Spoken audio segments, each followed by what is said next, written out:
बिस्मिल्लाहिर्रहमानिर्रहीम। हज़रत आमना रज़ी अल्लाह ताला अन्हा की वफ़ात। हुज़ूर अक़दस सल्लल्लाहु ताला अलैहि वसल्लम की उम्र शरीफ जब 6 बरस की हो गई तो आपकी वालिदा माजिदा रज़ी अल्लाह ताला अन्हा आप सल्लल्लाहु ताला अलैहि वसल्लम को साथ लेकर मदीना मुनव्वरा आपके दादा के नहनियाल बनो आदि बिन निजार में रिश्तेदारों के मुलाकात या अपने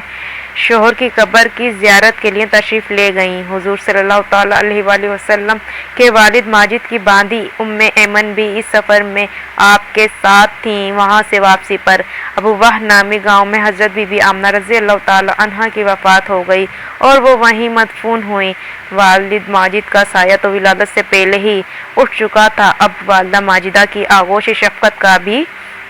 आत्मा हो गया, लेकिन हज़रत बीबी आमना रज़ी अल्लाह ताला अन्हा का ये दुर्र यतीम जिस आगोश रहमत में परवरिश पाकर परवान चढ़ने वाला है वो इन सब ज़ाहिरी असबाब तरबियत से बेनियाज है। हज़रत बीबी आमना रज़ी अल्लाह ताला अन्हा की वफ़ात के बाद हज़रत उम्मे ऐमन रज़ी अल्लाह ताला अन्हा आप सल्लल्लाहु ताला अलैहि वसल्लम को मक्का मुकरमा लाईं और आपके दादा अब्दुल मुत्तलिब के सुपुर्द किया और दादा ने आपको अपनी आगोश तरबियत में इंतहाई शफ़क़त और मोहब्बत के साथ परवरिश किया और हज़रत उम्मे ऐमन रज़ी अल्लाह ताला अन्हा आपकी खिदमत करती रहीं। जब आप सल्लल्लाहु ताला अलैहि वसल्लम की उम्र शरीफ 8 बरस की हो गई तो आपके दादा अब्दुल मुत्तलिब का भी इंतकाल हो गया। अब्दुल मुत्तलिब की वफ़ात के बाद आप सल्लल्लाहु ताला अलैहि वसल्लम के चचा अबू तालिब ने आपको अपनी आगोश तरबियत में ले लिया और हुजूर सल्लल्लाहु ताला अलैहि वसल्लम की नेक खसलतों और दिल लुभा देने वाली बचपन की प्यारी प्यारी अदाओं ने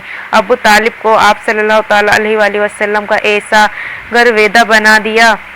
ये मकान के अंदर और बाहर हर वक्त आपको अपने साथ ही रखते, अपने साथ खिलाते पिलाते, अपने साथ ही आपका बिस्तर बिछवाते और एक लम्हे के लिए भी कभी अपनी नज़रों से ओझल नहीं होने देते